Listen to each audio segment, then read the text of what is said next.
Hi, thanks for joining me. Today I'm going to be going over problem 2 from week 5 of the Michaelmas term Invariants puzzle competition. As always, I'll leave a link in the description below with details of the competition. Anyway, this is the problem I'm going to be tackling today. Let C be a collection of n distinct finite sets. Prove that it's always possible to select a subcollection S, where S is a subcollection of C, and the cardinality of S, so the number of elements in S, is at least the square root of n, such that no sets in S can be expressed as the union of two other sets in S. Okay, so this is all to do with sets, and I guess one thing to note is that my collection of sets C, they can be sets of anything. It could be sets of numbers, matrices, colours.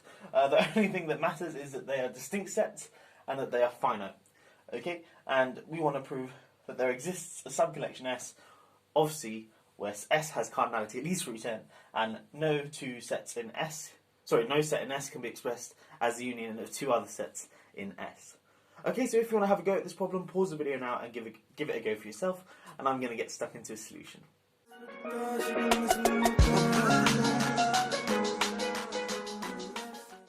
Okay, so what I'm going to do is describe the algorithm to derive an S and then prove that it works. Okay, so firstly let's just write C in a sort of more manageable fashion. So it's going to have sets A1, A2, A3, all the way up to AN. And because these are each finite, i.e. their cardinality is finite, I can order them.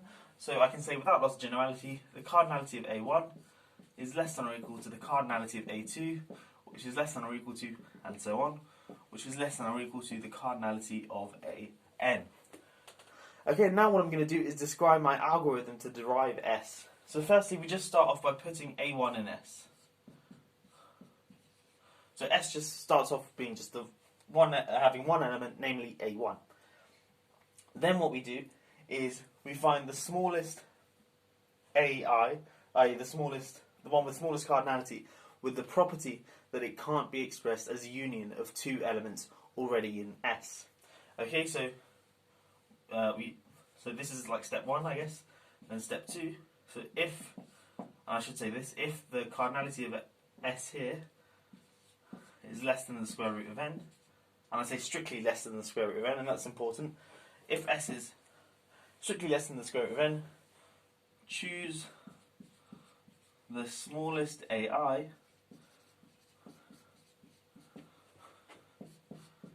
such that AI cannot be expressed as the union of two elements already in S. Okay, so it's a bit of a mouthful, but hopefully it makes sense. So we go along this list here. Of course, we've already got A1 in S, so we don't put A1 in S again. We look at A2, and of course the next element in this case will be A2. But once we have basically we repeat this step, so until the cardinality of S is at least the square root of n, and then we're done. So A1 is the first element in this set, then A2 will be, and then after that we look at A3, and we see, well, can we express A3 as the union of two elements in S already? So in other words, is A3 A1 union A2? If it is, then we move on to A4 and check that. If it isn't, then we put A3 in the set and keep going until we reach, and then we terminate the algorithm when the cardinality of S is at least root n. So sort of adding elements into S as we work along this list, and we work along this list and check the smallest sort of set AI with the property that AI can't be expressed as the union of two other elements already in S. I hope that makes sense. And I guess a subtle thing is that we can always choose an AI. This step is well defined. Why is that the case? Because this thing here, AI, we want to check it for each of the AIs. So we want to see if AI is A union B, but I claim that there are less than n such AIs, and thus at least one of these AIs will be able to put in S. And the reason for that is because this set here, A, remember these two things are sets in S, and we want to check that AI in fact doesn't equal A union B. So we want to check that such an AI exists, and that follows from this crucial bit here, because there are root n. Sorry, there are cardinality of S different ways we can choose A, because remember there are only S different. The cardinality of S is only the cardinality of S number of sets in S. So that's the cardinality of S number of choices we have there, and similarly we have the cardinality of S choices there. So in total, to choose the number of different unions is going to be S squared, but this thing here is strictly less than n, so then that means that there must be an AI which can't be expressed as the union of two such sets. I hope that has made sense. So this thing is well defined. Now what I need to do is check that once this algorithm terminates, i.e. once the magnitude of S, cardinality of S is at least square root of n, then S is a valid set, i.e. when I take an element in S, it can't be expressed as the union of two other elements in S.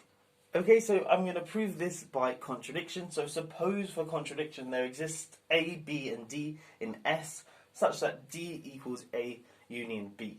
Now what I want to do is show that this will lead to some sort of contradiction. Okay, so firstly, if we look back into our algorithm that we just had, because D equals A union B, it must be that when we were sort of adding elements into S, D was added before either A or B, or maybe both. Because obviously if A and B were already added to the set S, then we wouldn't be adding D to the set, because if we were to add D to the set, well, D can be expressed as as the union of two elements already in S. Okay, so D must have appeared before either A or B, so let's say without loss of generality,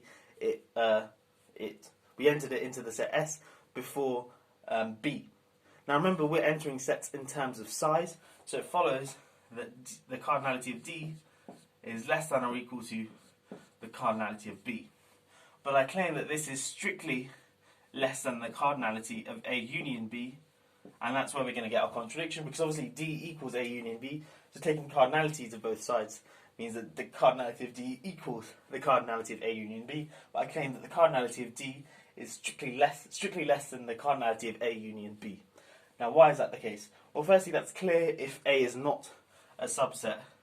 So if A is not a subset of B, then this is immediate.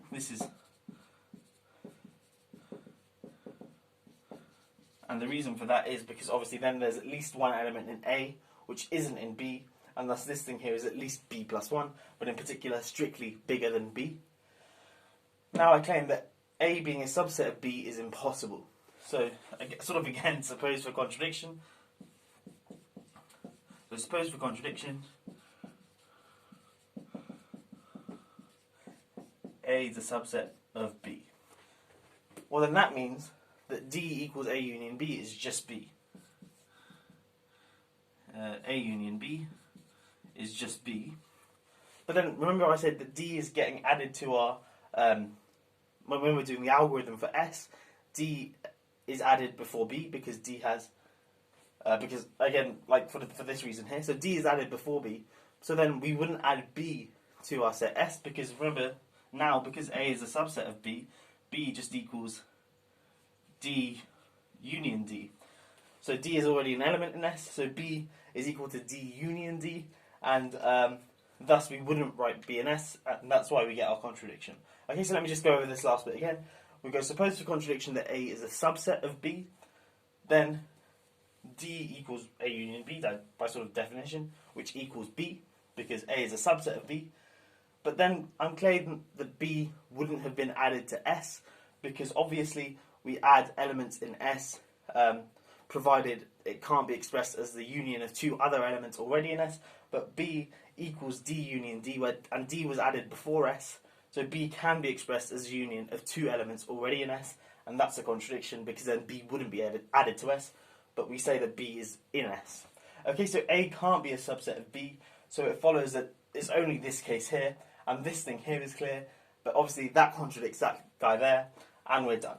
Okay, so suppose for contradiction there does exist A, B, D, a member of S, then we get the contradiction that the cardinality of D is strictly less than the cardinality of A union B, and we're done. So we found a subcollection S with the desired properties, and yeah, that's the end of the video. I hope that's made sense. It was a bit, I think it's a bit tough to see it first time, but perhaps if you look at the argument a couple of times over, it will start to make sense. But yeah, I hope you have enjoyed this video. That's all for now. If you are new here, please do consider subscribing and checking out some of my other fun maths videos as well.